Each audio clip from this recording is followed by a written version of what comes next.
Welcome to today's Explainer, where we're going to unpack what has to be one of the absolute most awe-inspiring mysteries in the entire natural world. I mean, we're looking at a phenomenon that honestly sounds like a script straight out of a Hollywood movie, but it happens in real life all across the globe. We're talking about wild, incredibly powerful animals literally crossing species boundaries just to save human lives. But, why do they do it? Are they acting out of love, heroism, or is it something deeply, deeply coded into their DNA? Well, let's find out. Okay, I want you to picture this scenario for a second. Just imagine you're in the water. You've been pulled out way too far by a riptide, or maybe, I don't know, you've fallen from a boat. You are exhausted, you're struggling, and that deep panic is really starting to set in. You're completely out of your element, surrounded by the vast, dark ocean, and you're drowning. And then, literally out of the blue, a colossal shape moves right beneath you. Now, your first thought is probably going to be absolute terror, right? Like an apex marine predator is approaching. But instead of attacking, this giant dolphin suddenly appears beneath you and deliberately pushes you upward, right toward the surface so you can finally take a breath of air. Or imagine a massive humpback whale placing its entire body squarely between you and a hunting pod of killer whales. Just incredible, right? Which brings us to the central focus of our explainer today. Did they actually choose to save you? Like, did that animal look at you, recognize your humanity, and make a conscious moral decision to act as your savior? Or is something much stranger and deeply biological actually happening here? Today, we're unpacking the hard science behind some of the most unbelievable animal rescues ever recorded. Section 1. The ultimate ocean mystery.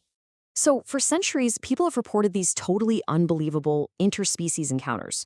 We've got vast accounts of dolphins forming protective rings around vulnerable swimmers, and even terrestrial giants like elephants rescuing lost children.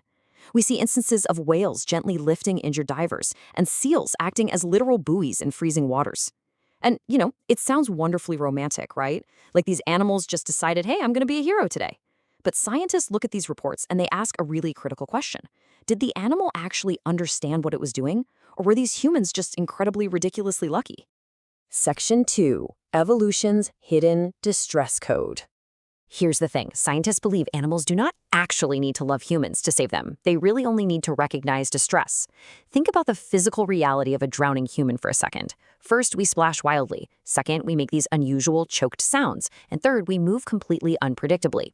Over millions and millions of years, highly social animals have been taught by evolution to react instantly when a member of their own group struggles. And to them, the signals a drowning human gives off, they look almost identical to a distressed member of their own species. Section 3. Dolphins and whales. So, here is the absolutely crucial point. It's basically a massive biological misunderstanding.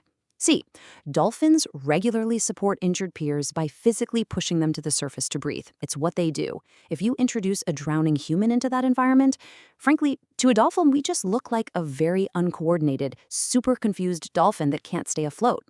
That incredibly simple biological misunderstanding might explain exactly why they save us. It's an automatic, hardwired evolutionary response to distress, not necessarily this deep philosophical understanding of humanity. But perhaps the most astonishing examples of this instinct actually involve humpback whales.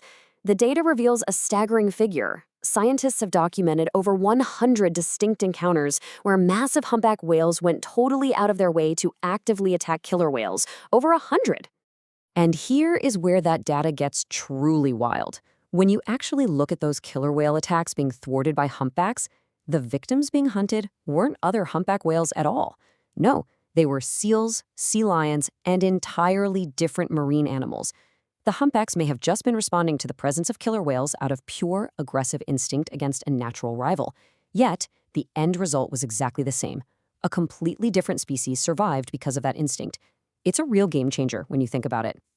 Now, you might be thinking, this is just some weird quirk of the ocean. But no, this distress recognition happens on land, too. Take elephants, for example. They actively comfort injured family members, they help struggling calves over obstacles, and they intentionally protect the weaker individuals in the herd. And great apes? They take it a step further. They share food, offer tools, and sometimes protect incredibly vulnerable creatures. High-level social animals very clearly possess the biological capacity to recognize distress in others. Whether they truly understand human emotions, however, Well, that remains a massive mystery. Section 4. The anthropomorphism trap. Which brings us to the boundary of scientific research, anthropomorphism. This is defined as the mistake of giving animals human thoughts, feelings, or motives. When we hear a story about a seal holding up a tired swimmer, our human brains immediately want to jump in and say, oh wow, the seal felt empathy. But scientists strongly warn against this. It is a trap, a big one, to assume a wild creature processes the world using human morality. However, and this is important, scientists also warn against making the exact opposite mistake. We can't just assume animals are these cold biological robots that feel absolutely nothing at all. The truth of these incredible encounters likely lies somewhere right in the middle. I mean, many of these rescue behaviors absolutely begin as a hardwired evolutionary instinct, right? An automatic trigger when they see splashing. But highly intelligent animals, once they're engaged, may also be making flexible, real-time decisions as the whole event unfolds. Section 5. The true nature of compassion. Ultimately, the key takeaway for us is this. Wild animals do not need human morals to save a life. They simply rely on ancient instincts. We're talking about instincts that evolved millions and millions of years before a human being ever even existed on this planet. The survival of any social species really depends on helping the group, and that biological programming is deep and it is immensely powerful. And sometimes, whether it's out in a chaotic ocean or deep in a dense jungle, those ancient instincts cross the boundary between species. And in one extraordinary, fleeting moment, a stranger becomes someone worth saving. Honestly, it doesn't make the act any less beautiful. If anything, knowing that the actual machinery for saving a life is built right into nature itself, that is profoundly moving. So, I want to leave you with a final, lingering thought today. Perhaps the greatest mystery isn't why a dolphin or a whale occasionally rescues a drowning human. The real mystery is, how did evolution create such incredible, compassion-like behavior, long before humanity ever even appeared on the evolutionary timeline? Nature was literally building the framework for rescue long before we were ever here to need it. Thank you so much for joining me for this explainer, and I really hope this changes the way you look at the wild world around us.